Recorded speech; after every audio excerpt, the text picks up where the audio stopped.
All right, we're live. Welcome everybody to today's Empowered Women's Coaching Call. My name is Kira Love and I have in my office today Emma Marsh. Hey Emma, how you doing? I'm good. I'm really nervous. Really nervous. I still get nervous about these things too sometimes. It's all good. It's fine. It's good. It's fantastic. So it's great. It's going to be great. I'm so glad you're joining me in the office. It's always fun to have someone side by side. Makes it better. Yeah. So today we're going to be talking about a really cool topic that I think all women kind of need to work on, and that is the comparison game. It's living authentically to yourself and having the courage, being brave enough to truly just do you. And I'm willing to bet every woman has struggled with this at some time in their life, if not consistently, which I would say for most of us, it's consistent. Yeah. A consistent challenge that we're faced with. Even with all the work I've done and how much, I really can say I love myself now more than I ever have before. And I do feel like I'm being more authentic than I ever have before. There's still moments where it rears its ugly head for sure. Yeah. It's kind of just the world we live in, right? Definitely. It's the pressure, I think, that we put ourselves under, and we make ourselves feel like we should be something and all this great almighty thing. But I think if you're just who you are, then you don't need to compare yourself to anybody else. All that pressure. Yeah, it totally takes away the society pressure. does tell women that they have to be a lot of things, look a certain way, behave certain ways, all of that. So we're going to address that today. Before we get started, I want to draw the winner of last week's competition. We had such great feedback with the episode that I did with Alex, so definitely go and check that out if you missed it. But I have the amazing Magic of I journal and moon calendar, and Wonder Woman is Key is the winner. So from Instagram, Wonder Woman is Key. Hopefully you're tuning in. Please, babe, send me an inbox with your address and I'll post out those goodies and a few other little things to you soon.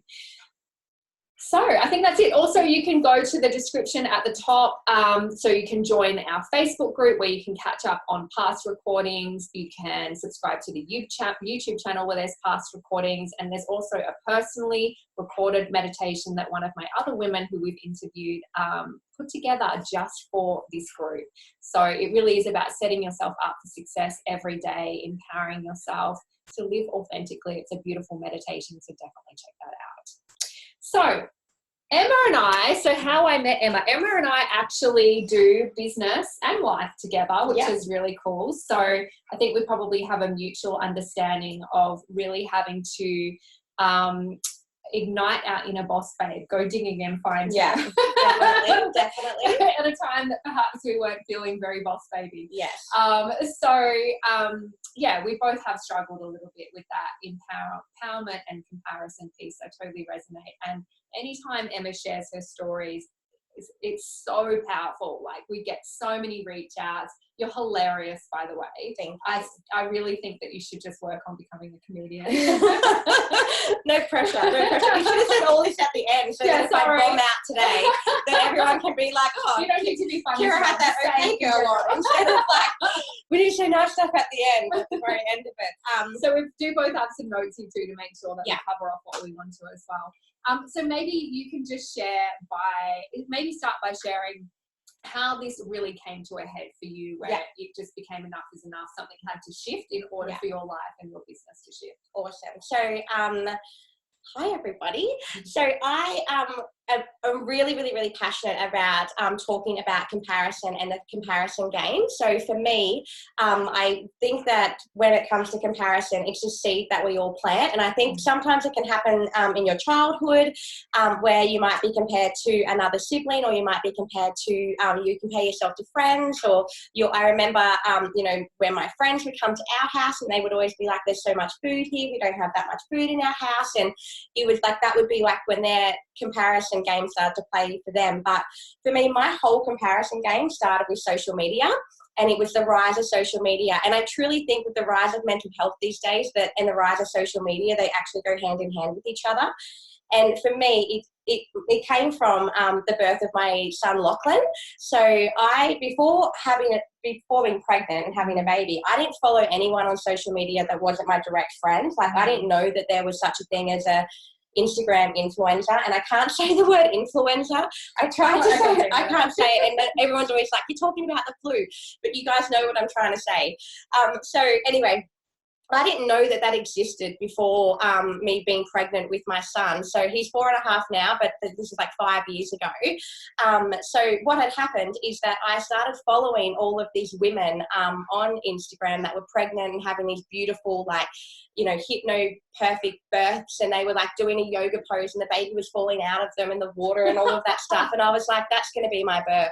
That is exactly what's going to happen. So I had every day been following all these people and researching their life and all of that. Anyway, when I gave birth to my son Lachlan, it can kind of like only be described as something out of like, if like Jaws and Jurassic Park like met, that would be an accurate like description of how my birth was. It was horrific.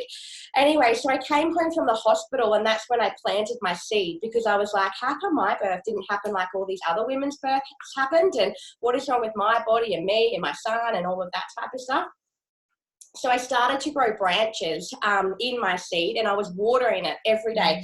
Every day I'd open up my phone, I'd go to Instagram, and I would start to water my plant. Can I just stop you there? Yeah. As you guys are listening, or actually when you finish listening to Emma, I want you to come back to that. So I want you to make a note right now, how am I watering my comparison seed? Because this is how you're choosing to make yourself feel like shit and less than every single day. And there's actions that you are doing every day that are watering that. Yeah. I like that analogy. Yeah, and that's exactly, I made it up yesterday. I thought it was good too. So what I realized that I was doing is I was watering my plant every day, and I was growing different branches. So I was growing like the branch of finances, like, why do I have to go back to work when all these other women are stay-at-home mums? Or, you know, why does my house look this way when so-and-so's house on Instagram looks this way? Then I'd grow a branch for children, like, why does my son wake up 75,000 times a night? And this other woman's like, my baby sleeps through. Why does, you know, my lifestyle look this way when someone else's look that way? You know, the body bounce back was massive for me. How, you know, I would follow, you know, people on Instagram, and it would be like, oh, my body bounced back, or no, my body bounced forward. I think your body bounced forwards now. Yeah. Yeah, but my body, I didn't bounce at all, and I think that was why I didn't lose any weight, because I did no bouncing. That was probably my problem. If I actually did some bouncing, I'd lose weight. But I started to have this complete toxic relationship with social media, and it was absolutely breaking me down. I didn't even realize it at the time, but I was having like so much victim mentality about it. But it wasn't social media. It wasn't social media's problem. It was my problem that I created in my head with social media. So I felt like definitely I had to be something else. I remember getting on the bandwagon of I follow people's weekends with their kids, because like obviously I work and have weekends off, and I'd be like, okay, like I've got a self-care Sunday and find time for myself, and I've got to get up and I've got to go to the farmer's market and have a smoothie and eat a crystal and meditate and journal and, you know, do all these things. If I don't do all of that, then my Sunday has been shit. Like I've had the worst Sunday ever. And it's ridiculous, because no one on Instagram, by the way, is saying you have to do all these things. This is what you plant inside your head, and you think, oh my gosh, if I'm not doing all of that, then my life is not worthy. So it was funny, off topic for a second. This Sunday just been, me and my husband, we went out to a first birthday party in the morning. He's like, what do you want to do now? So we meal prep. And I'm like, no, let's get all of our blankets and all of our pillows off our bed. Let's get a bottle of red wine, and let's make pasta with cow's cheese on it, and let's microwave it, and let's sit there and drink a bottle of red wine with our children and watch Toy Story, like all the Toy Stories. And we did that for 8 hours straight, and it was the best self-care Sunday of my life. I'm like, that's all I need, pasta, red wine, and that's my self-care Sunday. But for some reason in my head, I had built up that a self-care Sunday had to be doing all of these other things, which is someone else's version of that, not mine, somebody else's. Anyway, I've gone off topic, so that's really screwed us now. I love that. And to be fair, you know, there's definitely rituals and things that I like to add into my week where possible, and I do meditation and things with the girls. But the truth is that doesn't happen every single day or every single Sunday. And so it is easy to sit at home and think that there's these perfect women out there that are just doing a perfect job every day of their rituals and raising their kids, and it's bullshit. It's all like and it is complete bullshit. And I think that maybe it took me to meet other people that were in that Instagram world to realize that, oh my gosh, they're all just normal people. Like no one has it together, like nobody. maybe apart from the Dalai Lama, he looks pretty cool. Like he looks like he's got it going on, but not. I don't other think you people. deal with too many life stresses though. Yeah, I don't think he had a 3-year-old and a 4-year-old. That was what was going on there. That's what he missed out on. So my biggest down point, like my crashing point, the point where I was like at my very lowest when Grace was only 2 and Lachlan was 3, and I was in our online business, and I was started to compare myself to all these other people within our community, and our community is full of the most amazing, uplifting women in the whole entire world. They're so amazing and perfect, but I was comparing myself to, I guess, like a highlight reel of all of these other people. And I was like, right, I have to do that. Like if I'm going to succeed in anything, I'm going to have to join them. I'm going to have to become Instagram famous. So I'm like, this is it. So I literally for like 4 weeks, I spent, sorry, I spat. I should have a lisp and I spit when I say S words. Sorry. So for 4 weeks, I would download all the different apps, and I tried to Photoshop the snot out of my children's noses, and I tried to make everything just look absolutely picture perfect, and it absolutely broke me. Like brushing my hair every day broke me. I was like, I can't do this anymore. It just I got to this point where I hated myself and my life, and my husband wasn't good enough, and nothing was good enough, because I was like, I'm not good enough, because I was comparing myself to something else that isn't even a real thing.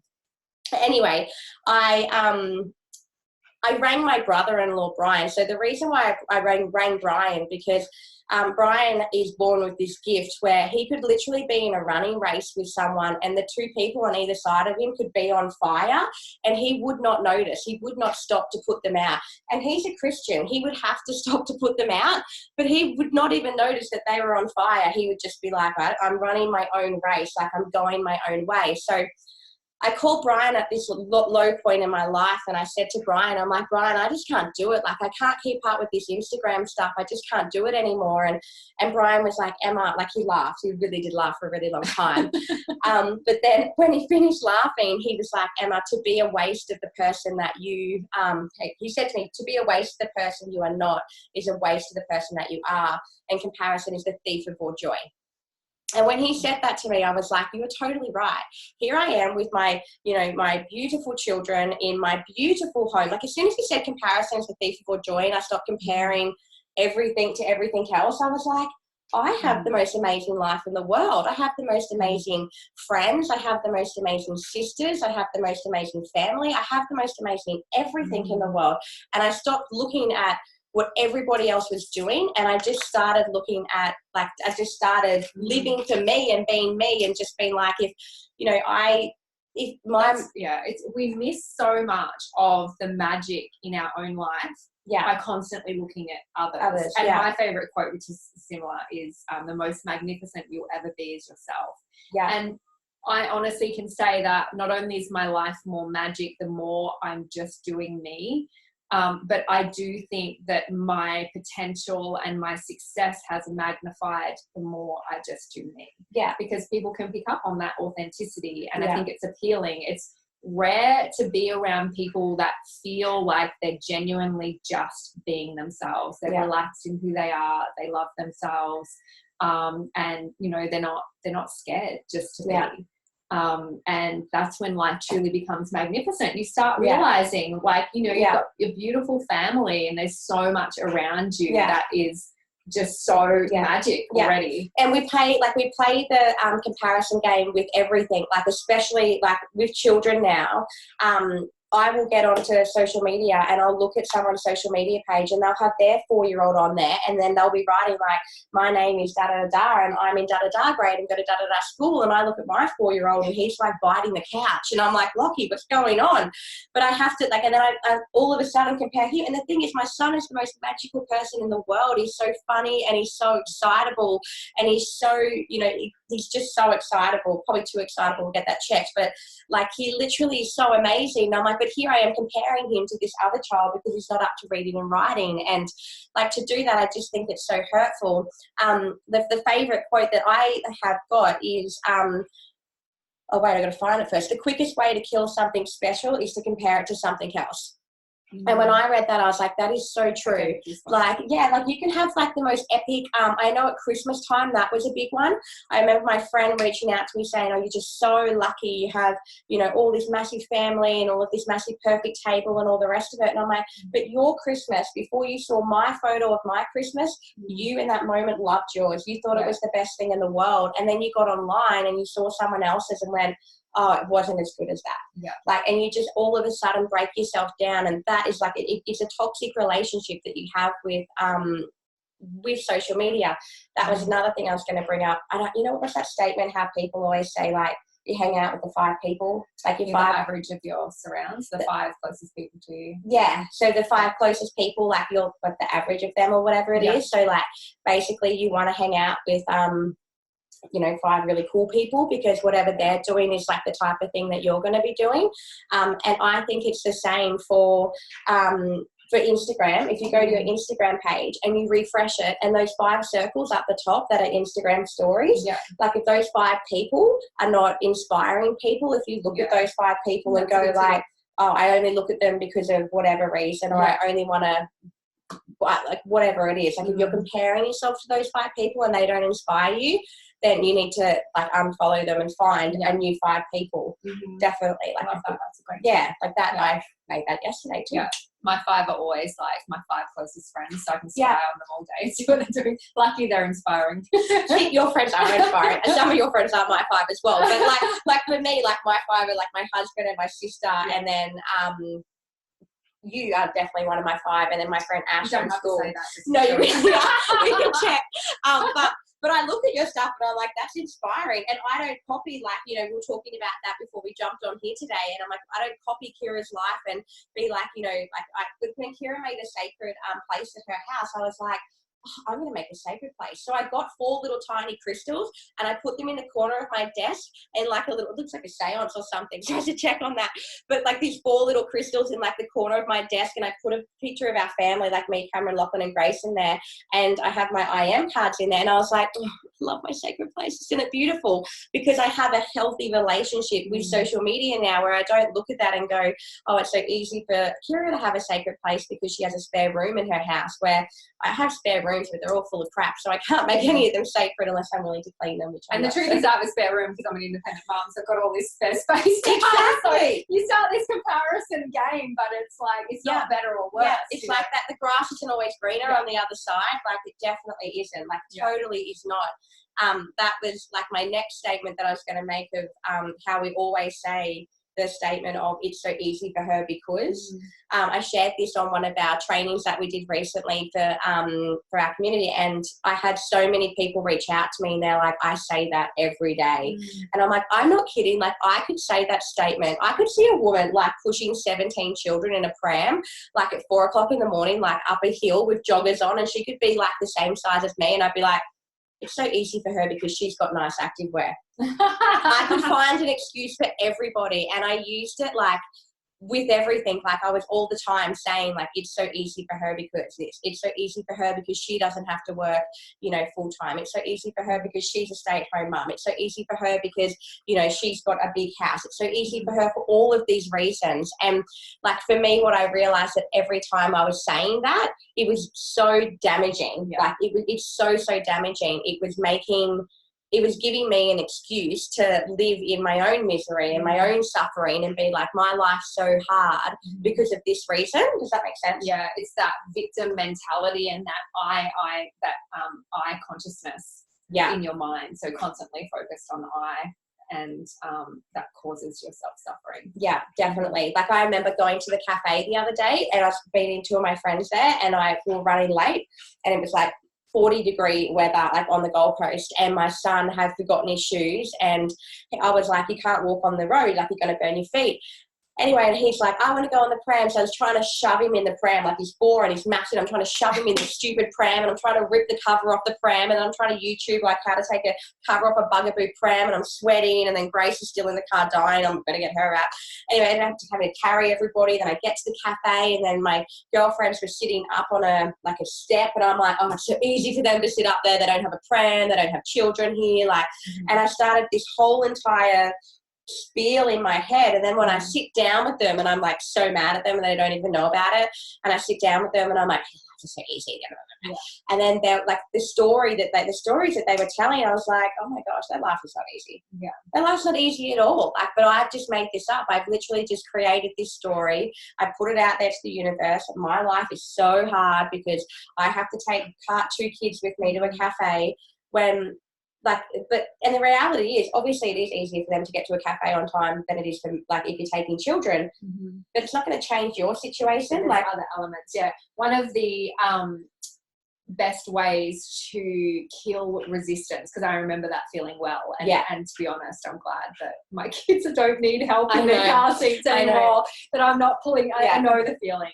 But the more that you resist it and feel frustrated, you create that internal resistance rather than just like, because obviously I coach a lot of mums in our business, and when the children are at that toddler stage, it can be really frustrating.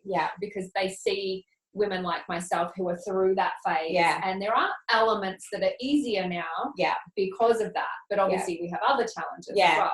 So what the biggest tip I could give is just surrendering to the season that you're in, because one day that season will be gone. And like, I can't even get a hug from my 8-year-old anymore. You know, like, I miss that toddler phase. And yes, it comes with all those challenges, but there's all this beautiful reward. And once that season's gone, it's gone. And so it's just surrendering that this is the season I'm in. And like, find the beauty and the joy in lugging the pram out. And that's what, just like, relax into it. For 2020, I was like, that is my new statement. And whenever I find myself going, oh, it's so easy for them because of this, I'm like, stop it. Like, it is like, even the other day driving the kids to kindy, and there was this woman like with her 2 kids in the pram, like they weren't 17 of them, they were just 2 of them, but she was pushing them up the hill, and I was like, so easy for her. I was like, stop, like, stop it, like, you're doing it again, like, you're putting an excuse. Like, I could get out there with the pram and push the kids up the hill, but I'm choosing not to. Like, and I'm like, stop doing that. Like, we bully ourselves so much, and then we give ourselves excuses, and then we put that in front. Like, it's a whirlwind of whirlwind, is that the right thing? Like, what I'm trying to say, whirlwind of just like excuses and I can't remember what I was trying to say then, but we just make it into this massive big thing, and we don't need to do that. Like, we have to stop it. So that's my advice to everybody. If you feel yourself saying it's so easy for her, because stop yourself and go, nope, I'm not going to do it. I'm going to change my language around that, because every time we do it, we just give ourselves an excuse to live in that misery state. And you even just going, and after you've done that, go straight away to a place of gratitude. What can I be grateful for? I'm grateful that my children are happy and healthy, and I have a pram to pull up this day. Exactly. And I think when you revert to gratitude, the tension in your body just releases, and you come back to a space of love. And that resistance is gone. Definitely. Totally agree. I don't know if I had any other notes around that. No, I don't have any other notes around that. This is the awkward part. No. Did you have some more that you wanted to share around social media and how you shifted in that way? Because you had some pretty big shifts in your business. So you were sharing how you were trying to be the perfect Instagram person. Insta famous person. I thought that's what I had to be. No, I let go of all of that, and I decided, I had this saying that I was going to become a wedding. So I was like, I'm just going to become a wedding. So if you like picture like a any wedding that you've been to like in the past 5 years or whatever, you don't remember what the bridesmaids' dresses looked like, or what the table settings were, or what the first dance music was, or anything like that. The only thing that you remember is a feeling that the wedding gave you. So I was like, that's it. Like, that's exactly what I want to be remembered for, is a feeling. Like, I don't want people in, 3 years' time to be like, oh, you wore that nice white top on Kira's live. I want people in 3 years' time to be like, I have no idea what you said on that, but I got a really great feeling from that. And so I just decided to stop being so me, and just be more outwards, and just caring about other people, and building relationships with other people, and just going to other people and just try and make other people feel good. Because if you can just make other people feel good, you in return make yourself feel good. It's actually funny. My husband messaged me today, Cameron, and he said to me, lovely, you don't make anyone feel amazing. And I was like, what a bastard. And then he wrote, but you make people feel like they can be themselves, and that in itself is amazing.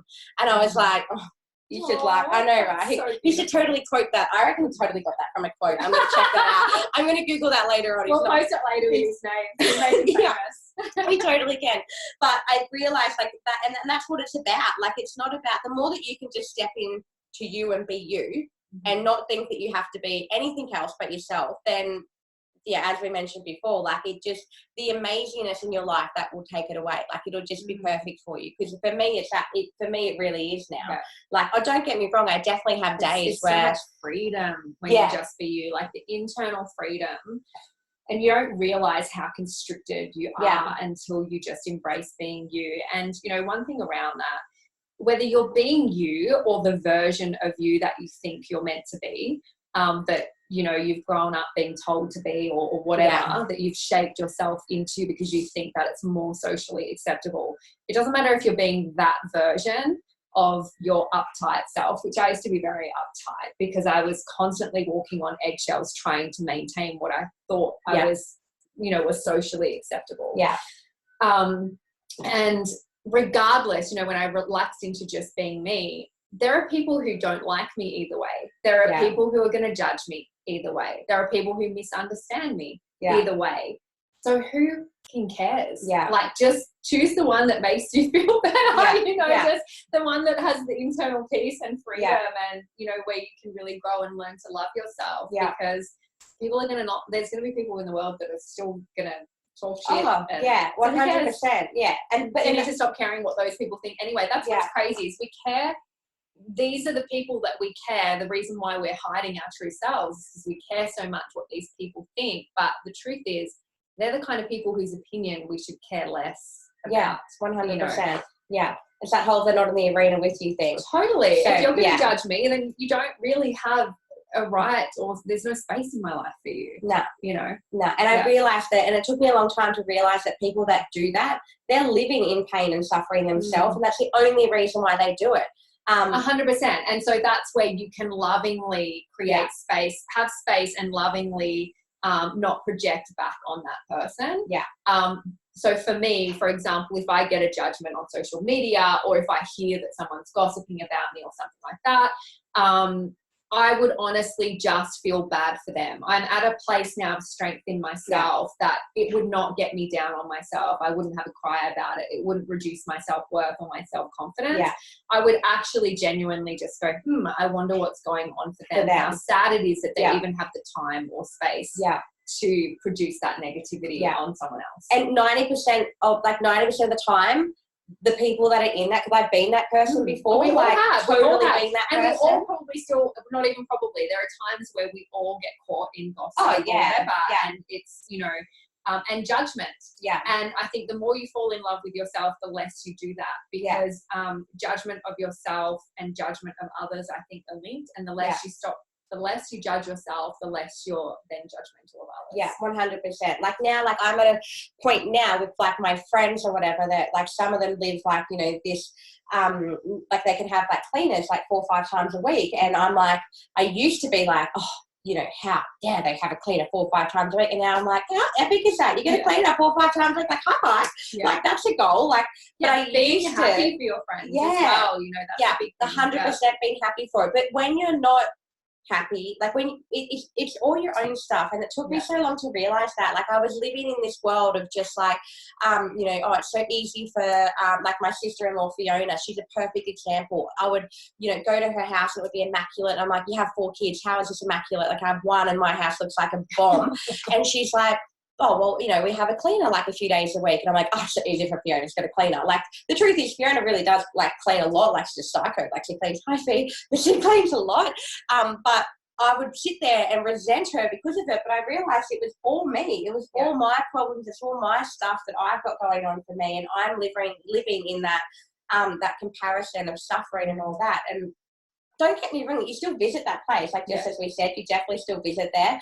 But, like, don't take, like, a packed lunch and stay. Like, you know, take a bottle of wine and drink it and then get out of there. Like, you've got to get out. You can't just stay in that place. Like, I think that was my other point that I wanted to make around being an empowered woman, for so long, I thought to become an empowered woman, I had to, you know, do like have like this epic morning routine and have all these amazing different things and, you know, have this money, have this freedom, and then like have present time with my children and love every moment of the present time with my children. And, you know, I thought that that's what being an empowered woman was. And it wasn't until I actually started listening to these calls, it was last year, around this time last year, that I came to this realization. And I started listening to the calls and I was like, oh, that's not what they're saying. That's not what being an empowered woman is at all. Like, it's literally like you can feel all those things, the jealousy and the rage and all of that type of stuff, but you got to get out. Like, you can't just stay there and just stay there forever. Like, you don't want to do that. You want to visit it and you want to get out of there. Oh, I can't remember. I had something good to say around about that, but I forgot. But you can check your notes. Oh, good. Yeah. Yeah, I think that's such a crucial point, because we all have those down moments. And I think it's important to have, you know, that one or two friends that you can go to and have your down moment with. Yeah. And, you know, because it's not saying that you can't even just have like a cry and just be a neg ferret and get it all out, because there are times where you do just need to have a wind. Yeah. But you've got to choose carefully that friend that you can do it with, where it doesn't become a bitch fest and a tennis match of like this negative back and forth. That was a point that I wasn't going to talk about this because I don't know how to articulate it properly, but my little sister said it to me the other day, and she said that friends brings misery. So when you have misery in your life and then you take that to your friends, she didn't mean like in a supportive way when something, you know, terrible happens and people come to support you. She meant in a way like if you have a like, you know, a situation going on, so say like it's me and Cameron always like fighting or about money or something like that can be like our example. When you get with your friends, if your friends first thing they say to you is, oh, so tell me about the fight with Cameron, like what fights have you been having lately? And then I sit there and spray to them about all the fights I've been having, and then they come back with the and it's a tennis match. And then every time you get together with them, if it's the first thing they're saying to you, like, oh, so how's that thing with Cameron going? You know, well, you've obviously been there and you're spraying it all the time and all the time and all the time, and friends will bring misery, but not in like the way that like it's nice. I look at one of my bestest friends in the world, Amy. She has never in her life used the statement it's easy for her because, but if I wrote Amy's life story from what birth to 32 years of age out on a piece of paper, like you'd be shocked that she even wakes up in the morning. Like it's like just unbelievable the life that she's had in 32 years.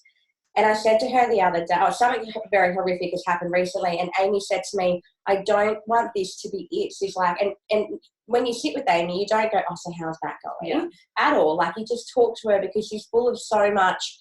Number one, she cares more about other people. So she'll always be asking other people more questions than she's herself. And then she doesn't want to be the misery. Like she said, I don't want to be the elephant in the room. I don't want to walk in and people attach, you know, this sad story and this sad life with me. She's like, I want to walk in the room and people be like, yay, Amy's here. Let's, you know, have fun and laugh and joke and those types of things. So I think that is a great place to check yourself at. If you are the one that is bringing the misery to the friends, if that makes sense, like if you're bringing all of that, that is a really great place to check yourself. It's that self-suffering, that when you're constantly focused inwards, and you know, like there's a lot of people in my circle have had a really challenging year. I've had a really challenging year, and there are moments where we will seek each other out just to just get it out. The frustration, the anger, the sadness. But we allow that space for that to happen. But we don't allow each other to stay there. I think I can, and just on that point about your friend, part of my healing, and so I can see the truth in this now because I've used it, is when you actually focus, you have that space and time to grieve and do what you need to do. But when you start focusing on others and you're in service and contribution and just sharing love and light outwardly, and you're outward focused, that has been the best pathway for healing for me. And there are a lot of quotes out there about that, you know, that you find yourself and you find healing through doing that. Helping other people. Becoming a wedding. Everyone should just become a wedding. Well, it doesn't feel good. Look, next time you're suffering in some way, next time you're feeling, and maybe you're feeling it right now, anxiety, depression, frustration, anger, sadness, not enough feelings, like you're feeling small, feeling too much. any of those are suffering.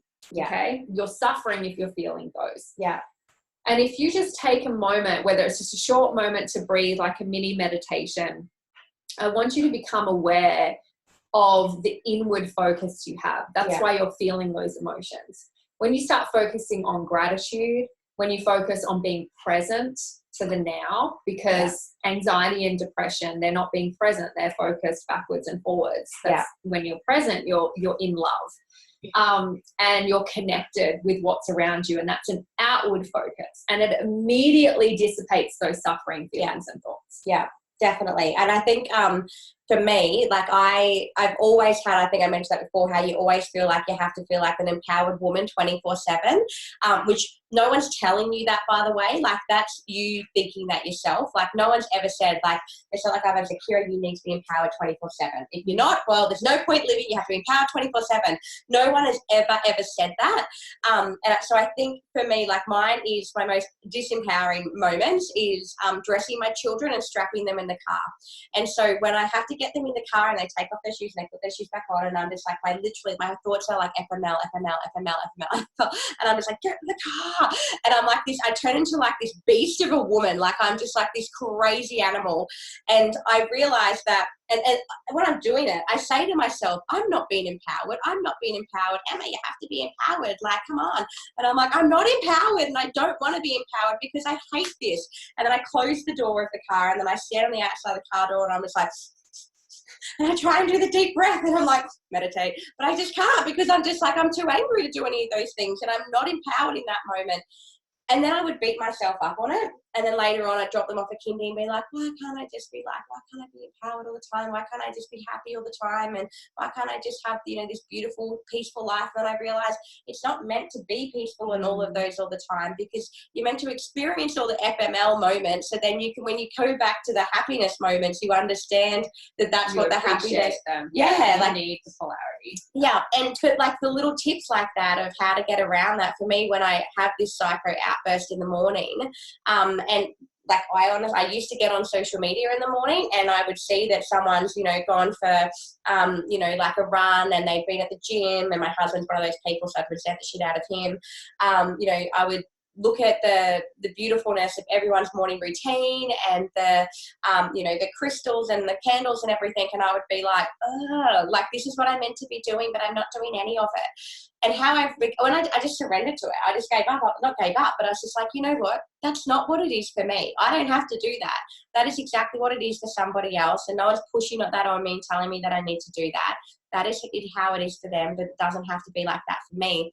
And so now when I get in the car after my beast moment, and that's like, how you wear the different hats and you name everybody in your life, that's like Beast Emma. Anyway, so I've had my beast moment, I get in the car with the kids, and I'm just like, these tears rolling down my cheek. This is every day, by the way. And I'm just like, when will this ever get easier? And then I'm like, okay, what are 3 things we're grateful for?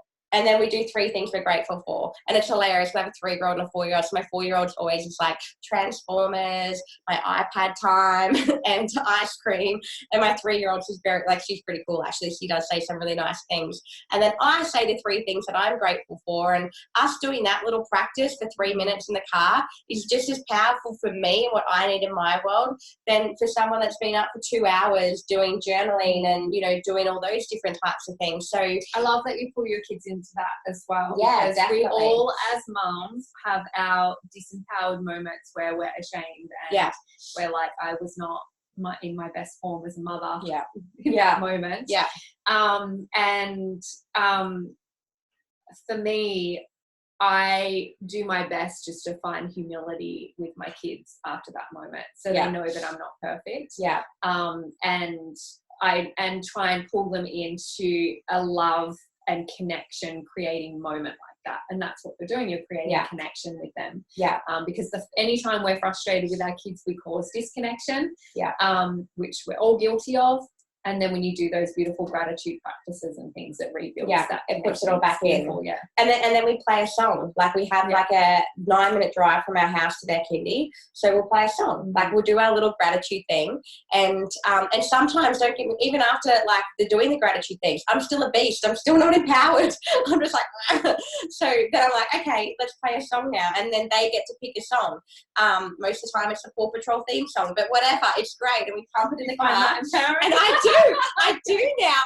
It's so funny. I actually do. And the Blaze theme song, I'm sure that, like, I don't know if anyone else knows what I'm talking about, but they're like my secrets, Kira. I just told the world. But anyway, we play these songs because I think it makes them happy. So then Taylor Swift. Oh, see, I can't wait to be like that. Yeah. Like when they're older. Yeah. Enjoy the season, Emma. Enjoy the season. But when I get, so when we play the song that makes them happy, and then they go off for the day. And then my next like little tip of how, because again, like you think that you need to be doing so much personal development because you're looking at all these other people doing it and you're like, they're so perfect, how did they get there? But you're judging your day 12 of someone's day at 5,012. So it's stupid, but I'm not calling people stupid, but this is stupid practice that we do. So personal development wise, I literally just go onto YouTube.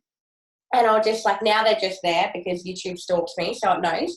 But I'll just go onto YouTube and I'll just type in like a motivation clip or something, or Tony Robbins, or little people that I like, and then they come up, and then I will listen to that for 10 minutes driving from the kindy to work, or whatever, wherever I'm going. And it's literally a 10-minute practice, and it changes the whole entire day for me. Like the whole entire day. That's a really powerful tip, guys. If you don't know where to start, if you're not into journaling and kind of that self-participation stuff.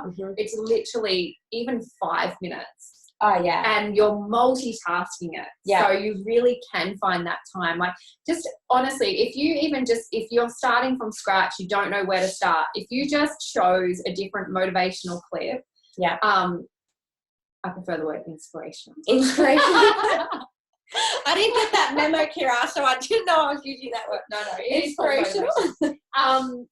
I just catch myself sometimes when saying that. Because I want you guys to be inspired from within rather than us motivating you. Oh, I get that. Okay, cool. So, honestly, you're already driving, or you're already showering, you're already brushing your teeth. Like, you find a moment where you're already doing something and just pump yourself up for 5 minutes. Because what I think, like for me, what it does is it creates self-awareness as well. It's that moment to pause. You kind of have that inner pause.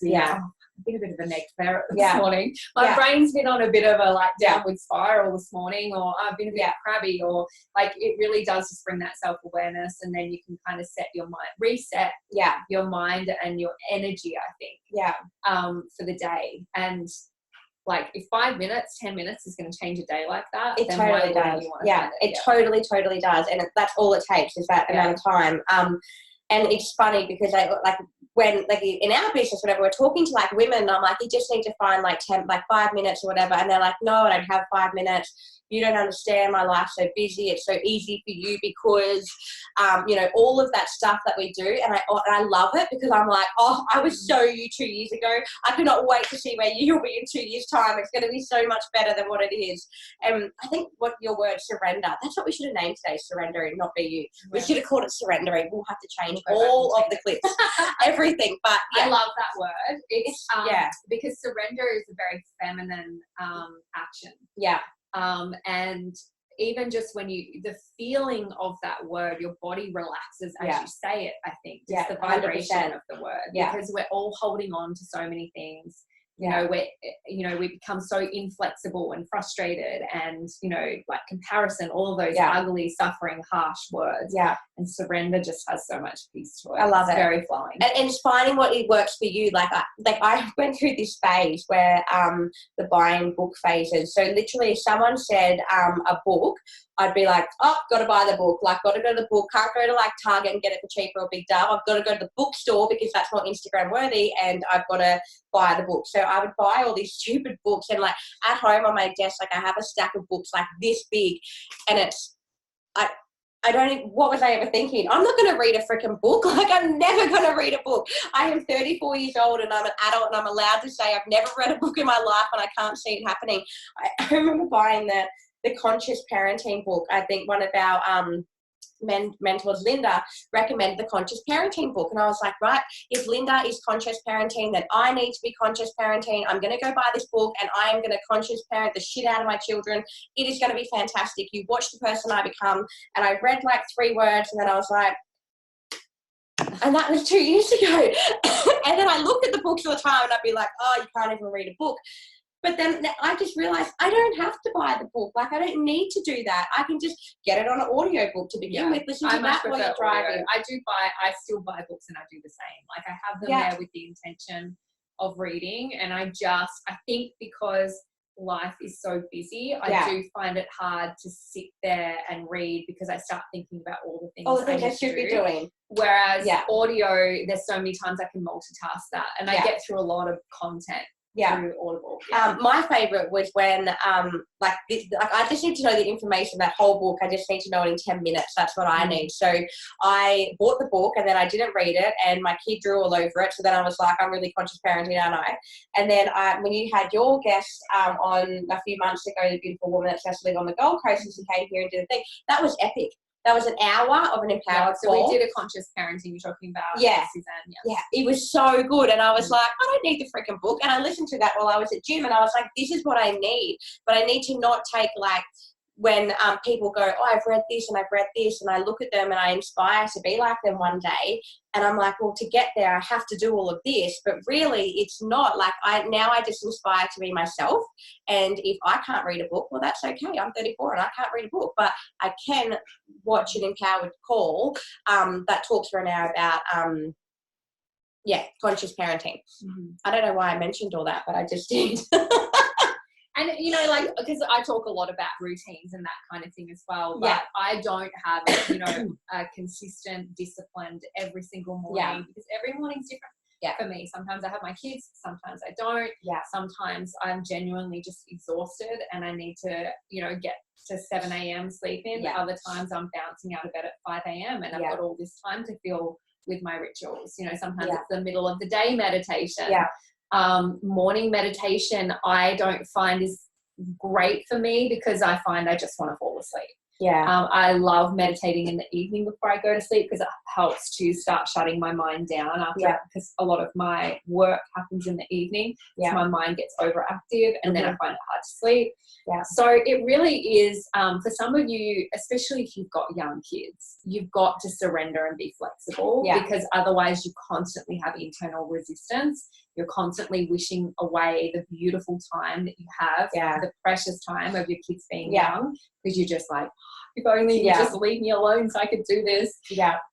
Those times are coming and then you'll be wishing for them to be young again. Yeah, to come back again. Yeah. And every single person's situation is totally different. Like some people, I think that like my favorite thing that you always talk about, which I don't know why we're talking about parenting, I'm not great at it, but is the present time with your kids and how you can have like over a week, even if, you know, you work full time or you work part time or whatever, and you're looking at all the other women that aren't doing that, and then you hear them say, oh, how hard it is to have kids at home all day. That's that whole comparison game. Yeah. That's that whole thing that we all do with each other. And you can't find, I think just like standing up and just being happy and just being like, this is what it is, this is what life is, and I'm grateful for what I have, and I'm grateful for my situation, and I'm grateful for the beast that comes out in the morning, and I'm grateful that I'm now at a point where I can actually be like, oh, I recognise the beast is out. The beast is being a psycho right now. Okay, well, let's try and rein the beast back in. Having that awareness and obviously, just surrendering to it all. Like, I think that. Yeah, definitely. And I think those moments, our down moments, not only do we become human in front of our kids, because they're going to have down moments, moments they're not proud about, but I think it creates that contrast. Like for me, when I have those moments and I feel ashamed or regretful, it does, in a nice way, not in a negative way, cause me to strive to do better tomorrow. And I think I am becoming a better parent because of the down moments. Yeah. And the down moments are becoming less. Yeah. And and there's more contrast now, like in terms of the really good moments that I'm having as a mother with my kids. What do you say? The only person that you need to be better than was the person that you were yesterday. And that's it. Yeah. That's my favorite thing ever. And I read it because I read a quote similar to that recently. And what I thought was profound about it is, it's that balance between loving yourself completely and wholly and fully in this moment because you're already everything you need to be, but knowing that tomorrow you're going to be better. Yeah. Because part of the human spirit and being happy, I think, is growth. You're either growing or dying. Yeah.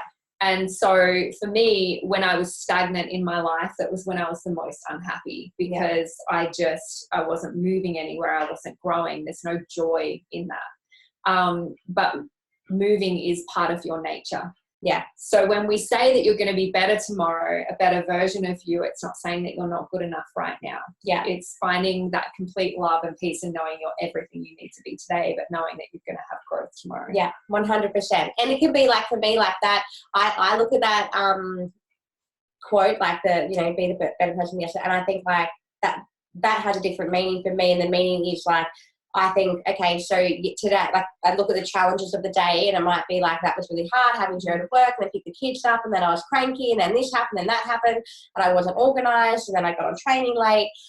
So for me, I'm like, how can I do that better? Oh, I'm going to like be prepared for dinner. So I've got a big day at work tomorrow, and then I've got to get the kids again and then come home and do the nighttime routine. Well, I'm going to have dinner prepared. And it's those little tiny wins that I have in my day. And I'm like, yeah, I'm killing it. I'm definitely a better version than what I was yesterday. I'm not crazy like I was yesterday because I've actually prepared myself for today. So having those little tiny wins and recognizing that you've done that as well, like really recognizing that you've done that, I think that's really, really important too. Yeah. Definitely. Beautiful. Anything you want to finish with? No, I don't even know what we spoke about, to be honest. So I hope that it was okay. It was amazing. So many beautiful comments. I reckon that's the most comments we've had, actually. I told Kira that if it was bad, I was going to pull the power plug. I was like, if it's bad, I'm going to pull the power plug and we're not going to post it to anywhere. So it was amazing, guys. Give Emma some love in the comments. Thank you so much for coming. Oh, you're so welcome. I just, I love, you just make it so relatable and real, and you take yourself off the pedestal, and you just being you. I love it. Thank you. Thank you so much. So make sure that you share the love and get Emma's message out there, because she is really helping so many women to step into who they truly are, and helping women create financial independence, I think, as well, is part of that self-worth. Yes, definitely. As well. So please share, please tag us on social media. Remember, you can join the groups, the YouTube channel, all of that. And thank you for showing up and giving us some more love today. And we'll see you again next week. Thank you. Bye, guys.